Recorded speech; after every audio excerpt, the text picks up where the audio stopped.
Assalamualaikum warahmatullahi wabarakatuh. Perkenalkan, nama saya Lode Farisa dengan NIM R1C12067 dari program studi Teknik Geologi Universitas Haluoleo. Pada video ini saya akan membahas studi kasus pertambangan nikel laterit di Desa Marombo. Ini merupakan salah satu tugas mata kuliah saya, yaitu berupa mata kuliah Hukum dan Undang-Undang Kebumian. Langsung saja, saya akan membahas studi kasus pertambangan nikel di Desa Marombo Pantai, Kecamatan Lasolo, Kepulauan, Kabupaten Konawe Utara, Provinsi Sulawesi Tenggara. Kasus yang saya pilih melibatkan PT Masampo Dale, sebuah perusahaan yang bergerak di bidang pertambangan nikel laterit. Kegiatan pertambangan yang dilakukan merupakan pertambangan terbuka atau open pit mining secara umum. Tahapan penambangan meliputi pembukaan lahan atau land clearing, kemudian pengupasan tanah penutup atau overburden stripping, dilanjutkan dengan penggalian biji nikel menggunakan alat berat. Setelah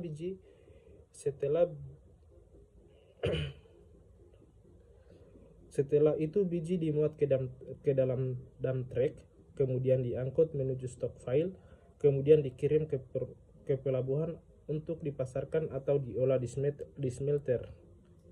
Kasus ini menjadi perhatian publik setelah Direktorat Tindak Pidana Tertentu Bareskrim Polri melakukan penyelidikan terhadap aktivitas pertambangan di Desa Marombo Pantai. Berdasarkan hasil penyelidikan, ditemukan dugaan bahwa aktivitas penambangan dilakukan di luar wilayah izin usaha pertambangan atau IUP yang berlaku. Selain itu, penyidik menyatakan pihak perusahaan tidak dapat menunjukkan dokumen IUP yang sah untuk wilayah operasional tersebut. Akibatnya aktivitas pertambangan dihentikan dan beberapa alat berat serta kendaraan operasional disita sebagai barang bukti. Undang-undang yang diduga dilanggar adalah Undang-Undang Nomor 3 Tahun 2020 tentang perubahan atas Undang-Undang Nomor 4 Tahun 2009 tentang pertambangan mineral dan batubara. Berdasarkan keterangan Bareskrim Polri, para tersangka dijerat dengan pasal 158 mengenai kegiatan penambangan tanpa izin serta pasal 161 yang berkaitan dengan pengelolaan atau pemanfaatan hasil tambang yang berasal dari kegiatan ilegal. Dampak lingkungan yang dapat ditimbulkan dari kegiatan pertambangan yang tidak sesuai ketentuan antara lain kerusakan tutupan hutan, meningkatnya erosi, sedimentasi sungai dan wilayah pesisir, menurunnya kualitas air, hilangnya habitat flora dan fauna, serta terganggunya keseimbangan ekosistem di sekitar lokasi tambang.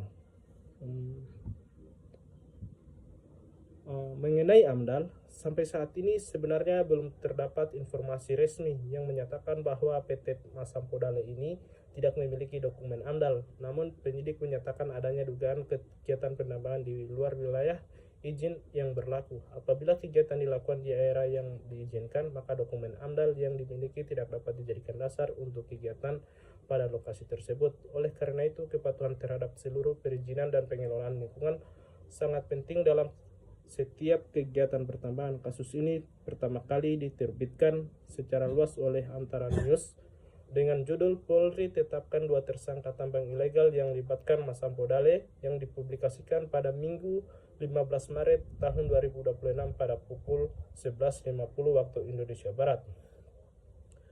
Berita tersebut menjelaskan penetapan 2 tersangka oleh Bareskrim Polri serta penghentian aktivitas pertambangan yang diduga tidak sesuai dengan ketentuan perizinan.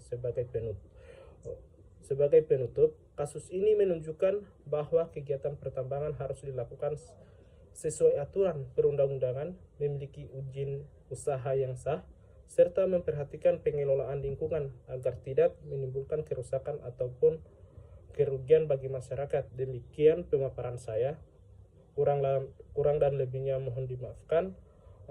Terima kasih atas perhatiannya. Assalamualaikum warahmatullahi wabarakatuh.